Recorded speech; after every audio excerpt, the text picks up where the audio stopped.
ప్రార్థన. పరలోకమందున్న మమ్మల్ని కన్న తండ్రి, పరిశుద్ధుడా, మహోన్నతుడా, మహాగణుడా, మీ ఘనమైన నామమునకు, శ్రేష్టమైన నామమునకు, శక్తి కలిగిన నామమునకు ప్రభు అయిన యేసుక్రీస్తు వారి పేరిట స్తుతులు స్తోత్రాలు చెల్లిస్తున్నాం నాయన.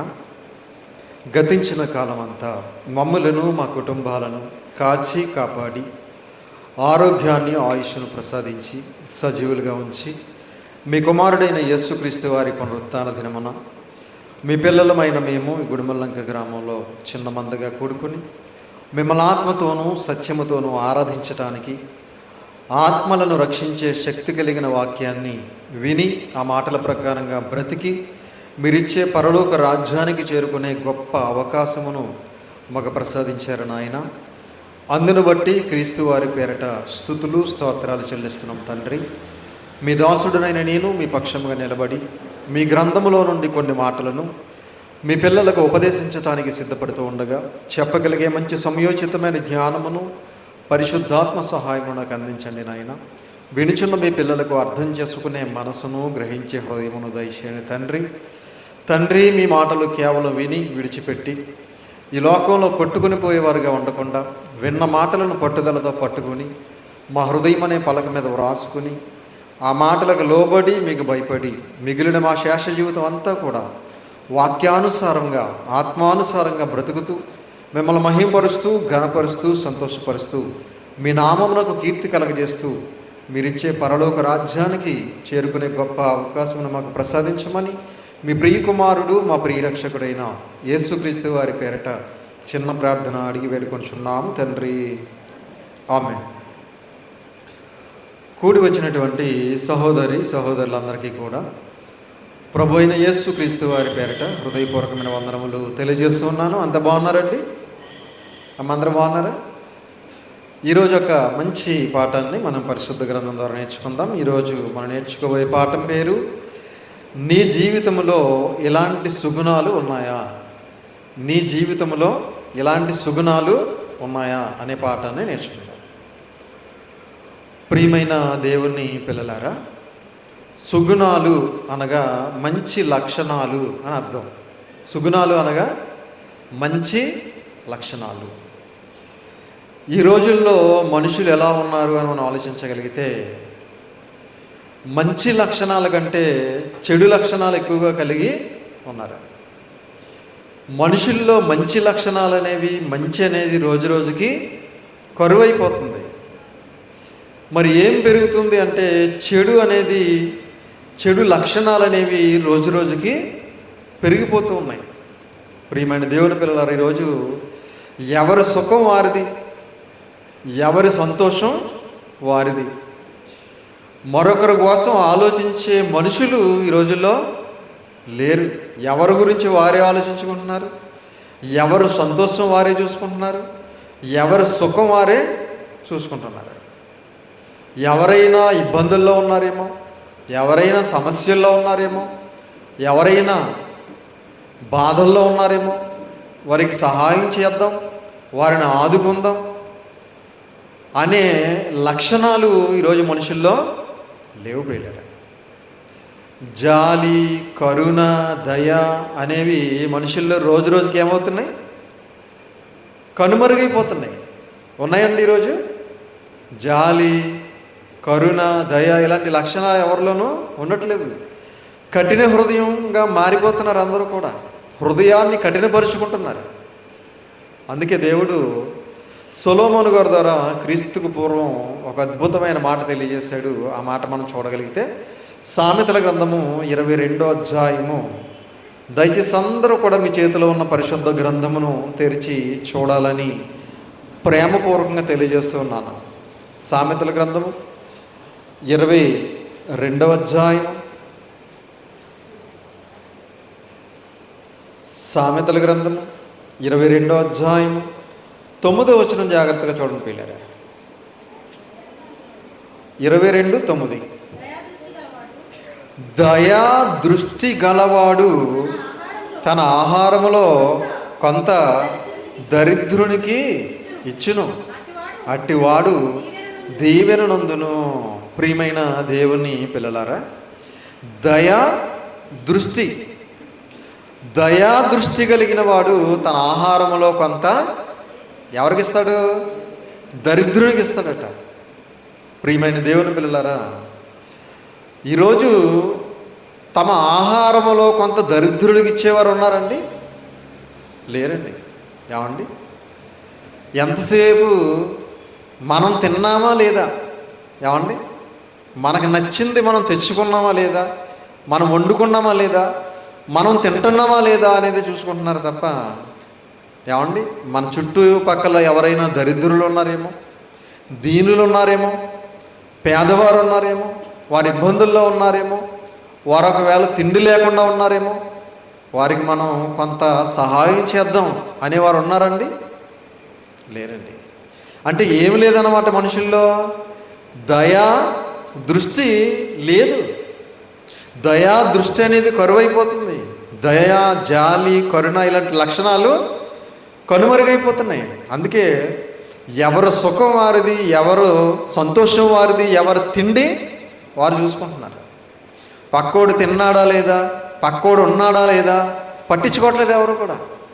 ప్రియమైన దేవుని పిల్లలారా, దయా దృష్టి కలిగిన వాడు తన ఆహారంలో కొంత దరిద్రునికి ఇచ్చును, అట్టివాడు దీవెననందును. అలాగ ఎవరైతే చేస్తారో వాళ్ళు ఏం పొందుతారట?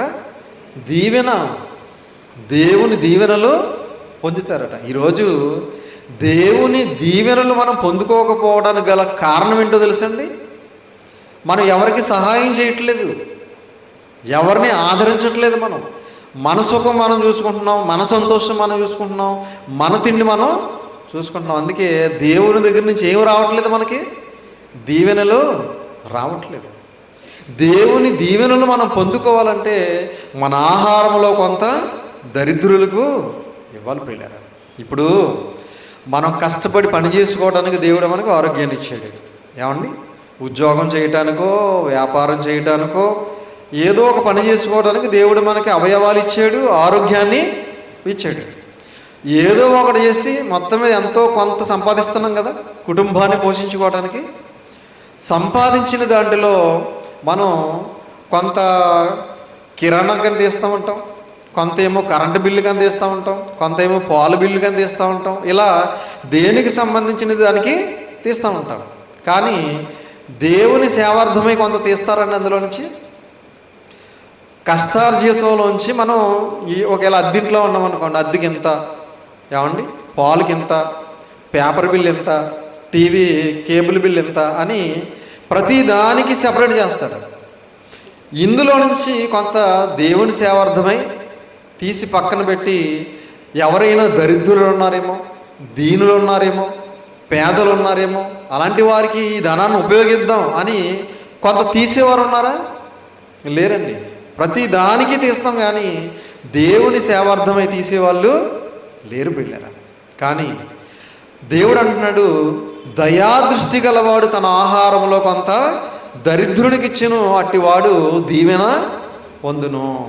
ప్రియమైన దేవుని పిల్లలారా, దరిద్రులు ఉంటారు మన చుట్టుపక్కల, అలాంటి వారికి మన సహాయం చేయాలి. యోబు గారు ఎలా సహాయం చేస్తారో చూస్తారు ఒకసారి. యోబు గ్రంథము 29వ అధ్యాయం. యోబు గ్రంథం 29వ అధ్యాయము 15వ వచనం జాగ్రత్తగా చూడండి పిల్లగా. యోబు గ్రంథము 29వ అధ్యాయము 15వ వచనం. గుడ్డివారికి నేను కన్నులనైతిని, కుంటివారికి పాదములనైతిని, దరిద్రులకు తండ్రిగా ఉంటిని. ప్రియమైన దేవుని పిల్లలారా, క్రీస్తుకు పూర్వం యోబు గారు ఎలా ఉన్నాడో ఆయనే తెలియజేస్తున్నాడు. 29వ అధ్యాయం 15వ వచనం అందరూ చూడాలి. మరలా, గ్రుడ్డివారికి నేను కన్నులనైతిని, కుంటివారికి పాదములనైతిని, దరిద్రులకు తండ్రిగా ఉంటిని. ప్రియమైన దేవుని పిల్లలారా, యోబు గారు క్రీస్తుకు పూర్వం ఆయన చేసినటువంటి సహాయ సహకారాలు ఈ అధ్యాయం అంతా పైనుంచి మీరు చదివితే మీకు అర్థమవుతుంది. ఏమండి, కుంటివారి పట్ల ఎలా ఉన్నాడు, గుడ్డివారి పట్ల ఎలా ఉన్నాడు, విధవరాణుల పట్ల ఎలా ఉన్నాడు, పేదల పట్ల ఎలా ఉన్నాడు, దరిద్రుల పట్ల ఎలా ఉన్నాడో పైనుంచి మీరు చదువుకుంటూ వస్తే బాగా అర్థమవుతుంది ప్రియులారా. ఎలా ఉన్నాడట? గుడ్డివారికి నేను కన్నులనైతిని, కుంటివారికి పాదములనైతిని, దరిద్రులకు తండ్రిగా ఉంటేని. దరిద్రులు ఉంటారు కదా, అలాంటి వారికి తండ్రిగా ఉన్నాడంట. కుటుంబంలో పిల్లల బాధ్యత ఎవరు తీసుకుంటారు? తండ్రి తీసుకుంటాడు. ఏమండి, దరిద్రుల బాధ్యత ఎవరు తీసుకున్నారు? మరి ఇక్కడ యోబు గారు తీసుకున్నారు. తన చుట్టూ ఉన్న దరిద్రులందరికీ తండ్రిగా వారి పోషణ అంతా కూడా ఎవరు చూసుకున్నారనమాట? యోబు గారు చూసుకున్నారు. యోబు గారు వారిని ఆదరించారు. యోబు గారు వారికి సహాయము అందించారు. వారి బాగోగులన్నీ చూసుకున్నారు యోబు గారు. దరిద్రులకు తండ్రిగా ఉన్నాడంట. మీ నాన్న ఎవరు అని ఎవరైనా అక్కడ ఉన్న దరిద్రులను అడిగితే ఏం చెప్పేవారు అనమాట? ఏమండి, యోబు గారే మా నాన్నగారు అని చెప్పేవారు అనమాట. అంటే వాళ్ళందరి ఆదరణ అంతా కూడా ఎవరు చూసుకున్నారు? యోబు గారే చూసుకున్నారు. ప్రియమైన దేవుని పిల్లలారా, కనుక దరిద్రులకు మనం సహాయ సహకారాలని అందించాలి. ఇలాంటి లక్షణాలు క్రైస్తవులమైన మనలో ఉండాలి. క్రీస్తు రక్తంతో కడగబడినటువంటి మనలో ఇలాంటి మంచి సుగుణాలు, మంచి లక్షణాలు మనలో ఉండాలి. దరిద్రులకు సహాయం చేయరు కదా. దరిద్రుడి దగ్గర ఏమైనా ఉంటే అది కూడా తీసుకుందాం, అది కూడా లాక్కుందాం అనుకునే రకాలు ఉన్నారు ఈరోజు చాలామంది సమాజంలో. లేరండి? ఇప్పుడు ఒక దరిద్రుడు ఉన్నాడు, వాడు ఒక చిన్న గుడిసె వేసుకుని ఉంటున్నాడు అనుకోండి. ఆ గుడిసె పక్క నుంచి ఒక హైవే రోడ్డు వెళ్తుంది అనుకోండి. ఏం చేస్తారు? ఏమండి, ఆ గుడిసె కాస్త ఎలా లాగేసుకుందామా అని చూసేవాళ్ళు లేరండి. ఎందుకంటే ఇప్పుడు హైవే రోడ్డు వెళ్తే ఆ స్థలం కోట్ల రూపాయలు ఖరీదు చేస్తుంది. కాబట్టి నీకు ఇంకా మంచి స్థలం ఇస్తాము అని చెప్పి వాడిని తీసుకెళ్ళి ఎక్కడో పెట్టి ఆ స్థలం కాస్త లాగేసుకుందాం అనుకునే వాళ్ళు ఉన్నారు. లేరండి? ఉన్నారు. అందుకే సామెతల గ్రంథంలో 22:22లో ఒక అద్భుతమైన మాట సొలొమోను గారి ద్వారా తెలియజేశాడు. చూడండి, సామెతల గ్రంథం 22:22. సామెతల గ్రంథం 22:22. దరిద్రుని దోచుకొనవద్దు, గుమ్మమునొద్ద దీనులను బాధపరచవద్దు. ప్రియమైన దేవుని పిల్లలారా, దరిద్రుని దోచుకొనవద్దు. నీ చేతనైతే నువ్వు సహాయం చేయి, చేతనైతే నువ్వు ఆదరించు. కానీ దరిద్రుని దోచుకొనవద్దు. దరిద్రుడు వెనకాల ఎవరు ఉంటారండి? ఎవరు ఉండరు కదా, అడిగేవాళ్ళు ఉండరు. కాబట్టి దరిద్రుడి దగ్గర ఉన్నది కూడా లాక్కోవడానికి, దోచుకోవడానికి ప్రయత్నం చేసేవాళ్ళు ఉన్నారు పిల్లలు. అందుకే దరిద్రుని దోచుకొనవద్దు, గుమ్మమునొద్ద దీనులను బాధపరచవద్దు. చాలామంది దరిద్రులు, దీనులు డబ్బున్న వాళ్ళ ఇంటి దగ్గరికి వెళ్తారు కదా.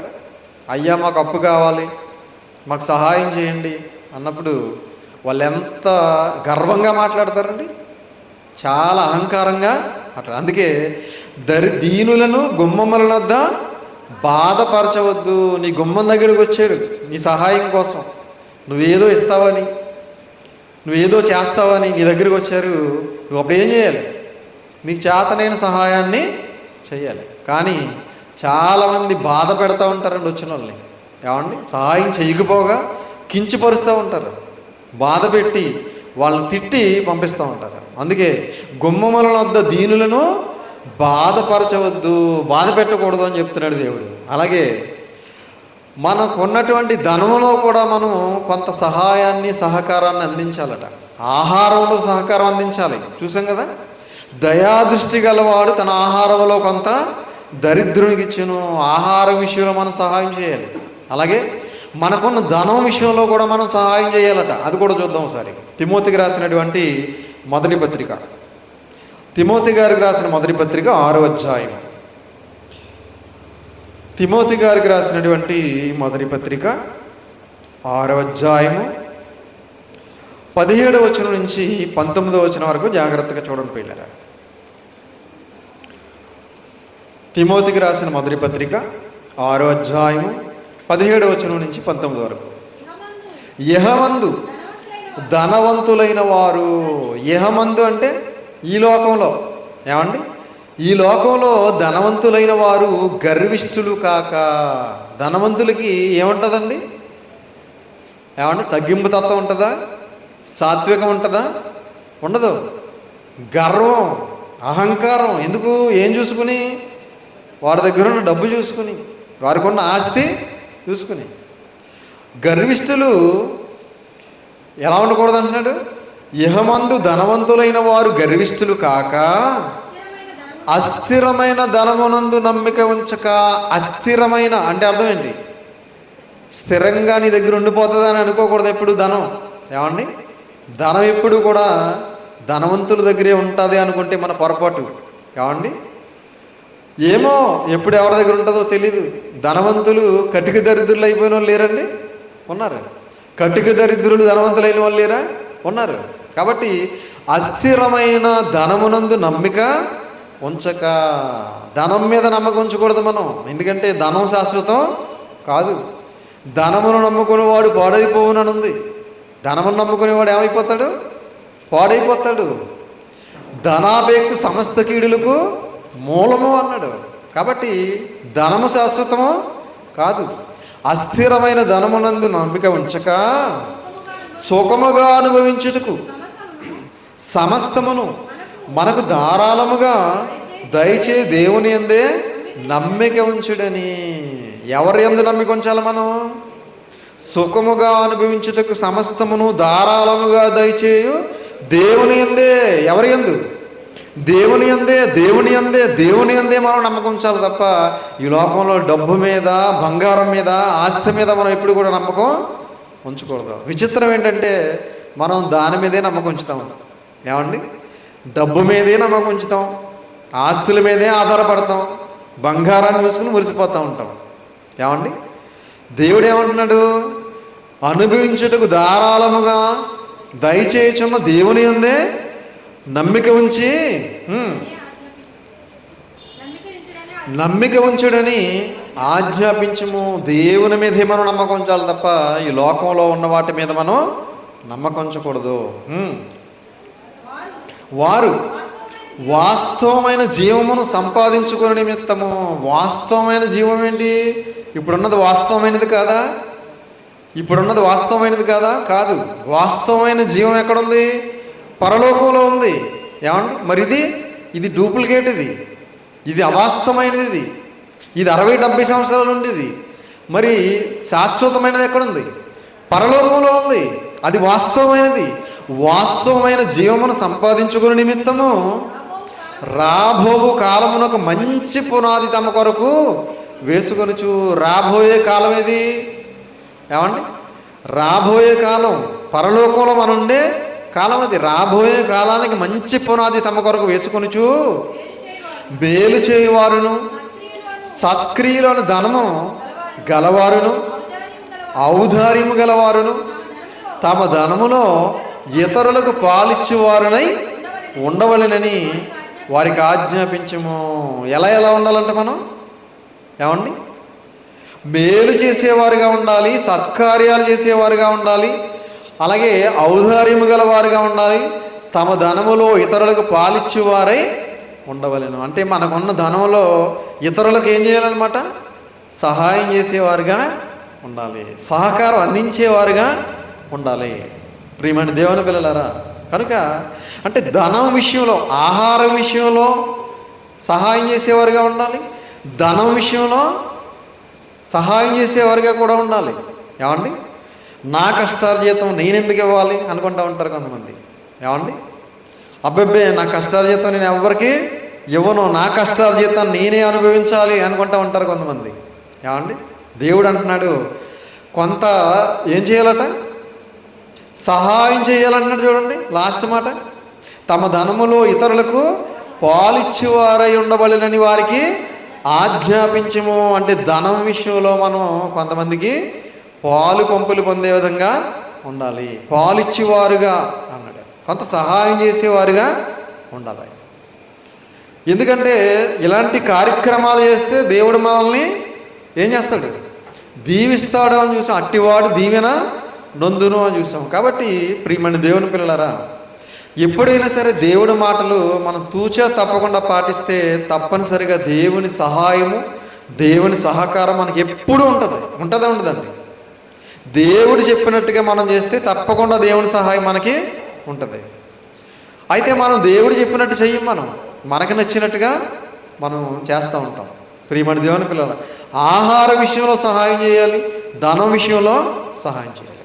అలాగే అగబు అనే ఒక ప్రవక్త ద్వారా దేవుడికి చెప్తున్న ఒక అద్భుతమైన మాట మనం చూడగలిగితే అపోస్తుల కార్యములు 11వ అధ్యాయం, వాక్యపఠనం చేసుకున్నాం కదా. అపోస్తుల కార్యములు 11వ అధ్యాయము 27వ వచనం నుంచి 30వ వచనం వరకు జాగ్రత్తగా చూడండి పిల్లరా. అపోస్తుల కార్యములు 11వ అధ్యాయం 27వ వచనం నుంచి. ఆ దినములందు ప్రవక్తలు యెరూషలేము నుండి అంతియోకయకు వచ్చిరి. ప్రవక్తలు ఎక్కడికి వచ్చారట? యెరూషలేము నుండి అంతియోకయ అనే ప్రాంతానికి వచ్చారట. వారిలో అగబు అను ఒకడు నిలవబడి భూలోకమందు అంతటా గొప్ప కరువు రాబోచున్నదని ఆత్మ ద్వారా సూచించాను. ప్రవక్తలు వచ్చారు కదా, ఆ ప్రవక్త నిలబడ్డాడట. నిలబడి ఏమంటున్నాడు? భూలోకమందు అంతటా గొప్ప కరువు రాబోతుంది అని పరిశుద్ధాత్మ ద్వారా సూచించాడట. ఆత్మ ద్వారా అంటే పరిశుద్ధాత్మ ద్వారా సూచించాడట. ఏమండి? యెరూషలేం ప్రాంతంలో కరువు వస్తుందని కాదు, ఏదో గలిలయ ప్రాంతంలో కరువు వస్తుంది అని కాదు, నజరేతులో కరువు వస్తుందని కాదు. ఏమండి? ఎక్కడ వస్తుందట కరువు? భూలోకమందు అంతటా గొప్ప కరువు రాబోతున్నదని ఆత్మ ద్వారా సూచించాను. అగబు అనే ప్రవక్త లేచి ప్రపంచవ్యాప్తంగా కరువు రాబోతుంది అని చెప్పి సూచించాడు. ఇంకా కరువు రాలేదు, రాబోతోంది. ఏమండి? కరువు ఇంకా రాలేదు, రాబోతోంది అని చెప్పాడు. వెంటనే అక్కడ ఉన్న సహోదరులు ఏం చేశారు చూడండి. అప్పుడు శిష్యులలో ప్రతివాడును తన తన శక్తి కొలది యోదయలో కాపురమున్న సహోదరులకు సహాయం పంపుటకు నిశ్చయించుకొనెను. ఇంకా కరువు రాలేదు, కరువు రాబోతుందని చెప్పాడు అంతే. వెంటనే అక్కడ ఉన్న శిష్యులలో కొంతమంది ఏం చేశారట? అప్పుడు శిష్యులలో ప్రతివాడును తన తన శక్తి కొలది యోదయలో కాపురమున్న సహోదరులకు సహాయము పంపుటకు నిశ్చయించుకొనెను. ప్రియమైన దేవుని పిల్లరా, శిష్యుల్లో కొంతమంది తన తన శక్తి కొలది యోదయలో కాపురమున్న సహోదరులకు సహాయం చేయడానికి కొంత పంపటానికి నిశ్చయించుకున్నారట. ఏమైనా సరే మనం కొంత మన కష్టార్జితాన్ని పంపించాలి అక్కడ ఉన్న సహోదరులకు. ఎందుకంటే కరువు రాబోతుంది, అక్కడ ఉన్న సహోదరులకు సరైన వసతులు లేవు కనుక మనం తలో కొంత వేసుకుని మన సహోదరులకి మనం పంపిద్దామని నిశ్చయించుకున్నారట, నిర్ణయం తీసుకున్నారట. నిర్ణయం తీసుకుని ఏం చేశారు చూడండి కింద వచనంలో. అలాగును చేసి బర్నబా, సౌలు అనువారి చేత పెద్దల యొద్దకు దానిని పంపిరి. కొంత ఇవ్వాలనుకున్నారు, అనుకోవటమే కాదు, అలాగు చేసి బర్నబా, సౌలు అనే వారి చేత పెద్దల యొద్దకు దానిని పంపిరి. బర్నబా గారు తెలుసు కదా మీకు, సౌలు గారు తెలుసు కదా, వారిద్దరికి ఇచ్చి పెద్దల దగ్గరికి పంపించారట. ప్రియమైన దేవుని పిల్లలు, ఇలాంటి సుగుణాలు, ఇలాంటి లక్షణాలు క్రైస్తవులమైన మనలో కూడా ఉండాలి. ఏమండి? అంటే ఎదుటివారికి సహాయం చేసే లక్షణాలు, ఎదుటివారిని ఆదరించే లక్షణాలు, ఎదుటివారికి ఆహారం పెట్టే లక్షణాలు, సుగుణాలు మనలో కూడా ఉండాలి. ఎప్పుడు మన సుఖం మనం చూసుకోవడం కాదు, మన సంతోషం మనం చూసుకోవడం కాదు, మన తిండి మనం తినేయడం కాదు, ఎదుటివారికి కూడా సహాయ సహకారాలు అందించాలి. కరువు ఇంకా రాకుండానే శిష్యులు కొంతమంది యోదయాలో ఉన్న సహోదరులకు కొంత తమ శక్తి కొలది ఇవ్వటానికి నిశ్చయించుకున్నారు. నిశ్చయించుకోవడమే కాదు, బర్నబా గారి చేత, సౌలు గారి చేత పెద్దల యొద్దకు కొంత పంపించారట. ప్రియమైన దేవుని పిల్లలారా, కాబట్టి మనం కూడా మన వంతు సహాయ సహకారాలు అందిస్తూ మన జీవితాన్ని ముందుకు కొనసాగించాలి. అలాగే అపోస్తులైన పౌలు గారి ద్వారా రోమపత్రిక 15వ అధ్యాయంలో మరొక అద్భుతమైన మాట తెలియజేశాడు. రోమిలికి రాసిన పత్రిక 15వ అధ్యాయం, రోమిలికి రాసిన పత్రిక 15వ అధ్యాయము 26, 27 వచనాలు జాగ్రత్తగా చూడండి పిల్లరా. రోమీలకు రాసిన పత్రిక 15వ అధ్యాయము 26, 27 వచనాలు. ఏలయనగా యెరూషలేములో ఉన్న పరిశుద్ధులలో బేదలైన వారి నిమిత్తము మాసిదోనియా వారును అకయా వారును కొంత సొమ్ము చందావేయ ఇష్టపడిరి. తీసారమ్మా? రోమిలికి రాసిన పత్రిక 15వ అధ్యాయము 26, 27 అందరూ చూడాలి. ఏలయనగా యెరూషలేములో ఉన్న పరిశుద్ధులలో బీదలైన వారి నిమిత్తము. యెరూషలేములో ఎవరున్నారు? పరిశుద్ధులలో బీదలు ఉన్నారు. ఏమండి? పరిశుద్ధులంటే క్రీస్తు రక్తంతో కడగబడిన వారు, క్రీస్తు రాజ్యంలో సభ్యులుగా చేర్చబడిన వారు. వారిలో కొంతమంది పేదలు ఉన్నారట. బీదలైన వారు నిమిత్తము మాసిదోనియా వారు, అకయా వారు కొంత సొమ్ము చందావేయ ఇష్టపడిరి. ఎవరట? మాసిదోనియా వారు, అకయా అనే పట్టణం వారు. మాసిదోనియా అనే పట్టణం వారు, అకయా అనే పట్టణం వారు ఎవరి నిమిత్తం? యెరూషలేములో ఉన్న పరిశుద్ధులలో పేదలైన వారి నిమిత్తం కొంత చందా వేయ ఇష్టపడ్డారట. ఏమండి? మనందరం చందా వేసుకుందాం. చందా వేసుకుని ఇదిగో పరిశుద్ధులైన పేదవారికి మనం సహాయం చేద్దామని వారు కొంత చందా వేసుకున్నారట. అంటే అందరూ కలిసి చేసింది వేరు, ఒక్కొక్కరు చేసింది వేరు. అందరూ కలిసి చేస్తే మనం ఎక్కువగా ఇవ్వగలుగుతాం. అదే ఒక్కరో ఇద్దరు ఇస్తే అంతగా ఇవ్వలేము అని ఆలోచించుకుని అందరూ కూడా కొంత చందాయేయ ఇష్టపడ్డారట. ఎలా ఇష్టపడ్డారు వాళ్ళు? తర్వాత వచ్చిన చూడండి. అవును, వారు ఇష్టపడి దానిని చేసి ఇష్టపడి చేయాలి. ఏమండి? ఇది దేవుడు చెప్పాడు, దేవుడు చేయమన్నాడు అని చెప్పి ఇష్టపడి చేయాలి. కొంతమంది ఇష్టం లేకుండా చేస్తూ ఉంటారు. పాస్టర్ గారు ఏంటి ప్రతిదానికి మనల్ని వాళ్ళకి సహాయం చేయమంటున్నారు, వీళ్ళకి సహాయం చేయమంటున్నారు, ఎక్కడి నుంచి తెస్తాం అంత మోటు అని చెప్పి విసుక్కుంటూ సనుక్కుంటూ ఇస్తూ ఉంటారు కొంతమంది. దానివల్ల దీవెన రాదు. ఇష్టపడి చేయాలి ఏం చేసినా. ఏమండి? ఇది దేవుడు చెప్పాడు, నా దేవుడు చెప్పాడు, నా తండ్రి చెప్పాడు కాబట్టి నేను చేస్తున్నానని ఇష్టపడి చేయాలి. వారు ఇష్టపడి చేసిరి, దానిని చేసిరి. వారు వీరికి రుణస్థులు. ఎట్లనగా అన్యజనులు వీరి ఆత్మ సంబంధమైన విషయములలో పాలువారై ఉన్నారు కనుక శరీర సంబంధమైన విషయములలో వీరికి సహాయం చేయ బద్ధులై ఉన్నారు. ప్రియమైన దేవుని పిల్లలారా, శరీర సంబంధమైన విషయంలో సహాయం చేయ బద్ధులై ఉన్నారు. అంటే శరీర సంబంధమైన విషయంలో కూడా మనం ఏం చేయాలన్నమాట? సహాయం చెయ్యాలి. అలా సహాయ సహకారాలు చేసినప్పుడు పైనుంచి ఎవరు చూస్తారు?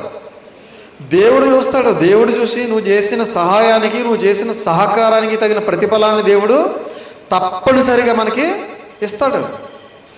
నేను ఇలాంటి కార్యక్రమాలు చేయడం వల్ల నాకేంటి లాభం అనుకుంటూ ఉంటారు చాలామంది.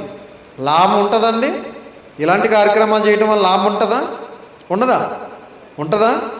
చూస్తారా? సామెతల గ్రంథం 19వ అధ్యాయము 17వ వచనం చూడండి. సామెతల గ్రంథము 19వ అధ్యాయము 17వ వచనం. బేదలను కనికరించేవాడు, యెహోవాకు అప్పిచ్చేవాడు, వాని ఉపకారమునకు ఆయన ప్రత్యుపకారము చేయును. తీసారమ్మా? సామెతల గ్రంథము 19వ అధ్యాయం 17వ వచనం అందరూ చూడాలి. బేదలను కనికరించేవాడు, యెహోవాకు అప్పిచ్చేవాడు. నువ్వు బేదలకు నువ్వు సహాయం చేస్తే నువ్వు ఎవరికి అప్పిచ్చినట్టు? నీ సొమ్ము ఎక్కడికి పోదట. నువ్వు చేసిన సహాయం, నువ్వు చేసిన సహకారం ఎక్కడికి పోదు. ఎక్కడ ఉంటుంది? దేవుని దగ్గర ఉంటుంది. ఎందుకంటే బేదలను కనుకరించేవాడు, యెహోవాకు అప్పిచ్చేవాడు. అంటే నువ్వు దేవునికి అప్పిస్తున్నావు అన్నమాట. నీ అప్పు అంతా ఎవరి దగ్గర ఉంటుంది? దేవుని దగ్గర ఉంటుంది. నువ్వు పేదలకు చేసిన సహాయం, సహకారం అంతా కూడా దేవుని దగ్గర ఉంటుందట. వాని ఉపకారమునకు ఆయన ప్రత్యుపకారము చేయును. నువ్వు చేసిన ఉపకారం ఉందో చూసావా? నువ్వు చేసిన ఉపకారానికి దేవుడు ఏం చేస్తాడట? ప్రత్యుపకారము చేయును. నువ్వు చేసిన దానికి రెట్టింపు ప్రతిఫలం దేవుడు తప్పకుండా నీకు ఇస్తాడు అని క్రీస్తుకు పూర్వమే సొలొమోను గారి ద్వారా తెలియజేశాడు. కనుక ప్రియమైన దేవుని పిల్లలారా, మనం చేసిన సహాయము సహకారం ఎక్కడికి పోదు. ఏమండి, ఏది వృధా కాదు.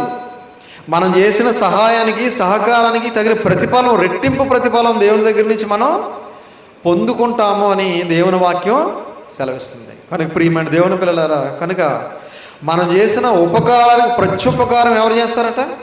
దేవుడే. మానవుడు చేయకపోవచ్చు.